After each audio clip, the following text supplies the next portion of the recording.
जय शिव साथियों, शिवरात्रि क्यों मनाते हैं और महाशिवरात्रि पर क्या करें? एक शक्ति है, एक रहस्यमय ऊर्जा जिससे सब जगत चलायमान है। वैज्ञानिक अभी तक इसे कोई नाम नहीं दे पाए हैं। हालांकि प्राचीन काल के ऋषियों और संतों ने इस अज्ञात शक्ति को शिव कहा है। शिव वह ऊर्जा है जो हर जीव के भीतर मौजूद है।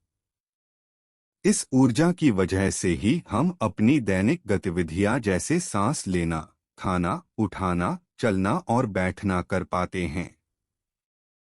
यह ऊर्जा न केवल जीवित प्राणियों को चलाती है, बल्कि यह निर्जीव चीजों में भी कार्य करती है। इस प्रकार शिव अस्तित्व को संचालित करते हैं। हम महाशिवरात्रि क्यों मनाते हैं? महाशिवरात्रि पर्व है हमारी चेतना को बढ़ाने का और ध्यान के माध्यम से प्राण शक्ति को बढ़ाकर अपने स्रोत की ओर ले जाने का। पर शिवरात्रि क्यों मनाई जाती है? वैसे तो महाशिवरात्रि को लेकर कई कहानियां मौजूद हैं। उनमें से कुछ का यहाँ उल्लेख किया जा रहा है। कहते हैं महाशिवरात्रि के दिन भगवान शिव ने देवी पार्वती से विवाह किया था।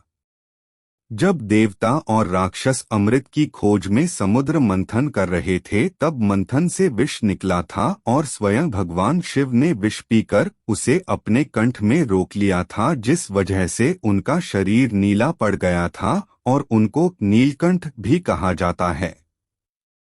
विष पीकर उन्होंने सृष्टि और देवतागण दोनों को बचा लिया, तो इसलिए भी शिवरात्रि का उत्सव मनाया जाता है। एक और किंवदंती यह है कि जब देवी गंगा पूरे उफान के साथ पृथ्वी पर उतर रही थी, तब भगवान शिव ने ही उन्हें अपनी जटाओं में धरा था, जिससे पृथ्वी का विनाश होने से बच गया था। इसलिए भी इस दिन को शिवरात्रि के रूप में मनाया जाता है और इस दिन शिवलिंग का अभिषेक भी किया जाता है।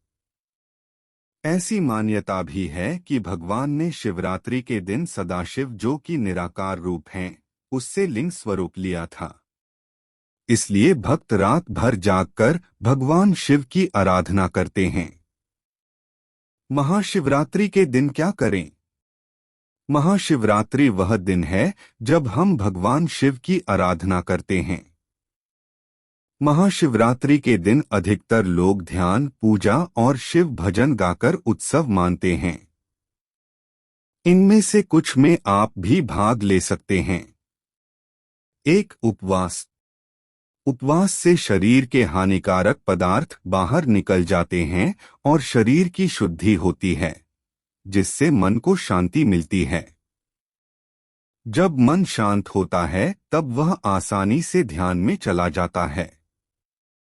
इसीलिए महाशिवरात्रि पर उपवास करने से मन तथा चित्त को विश्राम मिलता है। ऐसी सलाह दी जाती है कि इस दिन फल अथवा ऐसा भोजन ग्रहण करें जो सुपाच्य हो।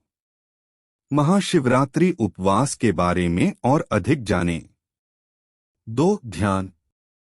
महाशिवरात्रि की रात को नक्षत्रों की स्थिति ध्यान के लिए बहुत शुभ मानी जाती है। इसलिए लोगों को शिवरात्रि पर जागते रहने और ध्यान करने की सलाह दी जाती है। प्राचीन काल में लोग कहते थे, यदि आप हर दिन ध्यान नहीं कर सकते हैं, तो साल में कम से कम एक दिन ध्यान अवश्य करें। महाशिवरात्रि को रात्रि जागरण करें और ध्यान करें। 3, मंत्रोच्चारण। महाशिवरात्रि के दिन नमः शिवाय मंत्र का उच्चारण सबसे लाभदायक है। यह मंत्र तुरंत ही आपकी ऊर्जा को ऊपर उठाता है। मंत्र में की ध्वनि ब्रह्मांड की ध्वनि है, जिसका तात्पर्य है प्रेम और शांति। नमः शिवाय में यह 5 अक्षर न, म, शि, वा, यह 5 तत्वों की ओर इशारा करते हैं। वह 5 तत्व हैं पृथ्वी, जल, अग्नि, वायु और आकाश। नमः शिवाय का जप करने से ब्रह्मांड में मौजूद इन 5 तत्वों में सामंजस्य पैदा होता है। जब इन 5 तत्वों में प्रेम, शांति का सामंजस्य होता है, तब परमानंद प्रस्फुटित होता है। 4. महाशिवरात्रि पूजा रुद्र पूजा में सम्मिलित होने से क्या लाभ होता है? रुद्र पूजा या महाशिवरात्रि पूजा भगवान शिव के सम्मान में की जाने वाली पूजा है। महाशिवरात्रि के दिन रुद्र पूजा का बड़ा महत्व है। इस पूजा में विशेष अनुष्ठानों के साथ वैदिक मंत्रों का उच्चारण भी शामिल है। रुद्र पूजा से वातावरण में सकारात्मकता और पवित्रता का उदय होता है। यह नकारात्मक विचारों और भावनाओं को परिवर्तित कर देता है। पूजा में बैठने से और मंत्रों को सुनने से मन सहज ही गहन ध्यान में उतर जाता है। इस महाशिवरात्रि पर हमारे साथ उत्सव और दिव्यता का हिस्सा बनिए। 5. शिवलिंग की उपासना। शिवलिंग निराकार शिव का ही प्रतीक है। शिवलिंग पूजा में बेलपत्र अर्पण किया जाता है। शिवलिंग को बेलपत्र अर्पण करना अर्थात 3 गुण शिव तत्व को समर्पित कर देना। तमस वह गुण जिससे जड़ता उत्पन्न होती है। रजस वह गुण जो गतिविधियों का कारक है। सत्व वह गुण जो सकारात्मकता, रचनात्मकता और जीवन शांति लाता है। ये तीनों गुण आपके मन और कार्यों को प्रभावित करते हैं। इन तीनों गुणों को दिव्यता को समर्पण करने से शांति और स्वतंत्रता प्राप्त होती है। हाँ तो दोस्तों, कैसी लगी हमारी कहानी कमेंट करके जरूर बताएं। वीडियो अच्छी लगी तो वीडियो को लाइक करें। ऐसी धार्मिक कहानियों के लिए हमें सब्सक्राइब करें, साथ ही अपने दोस्तों को शेयर करना ना भूलें। धन्यवाद।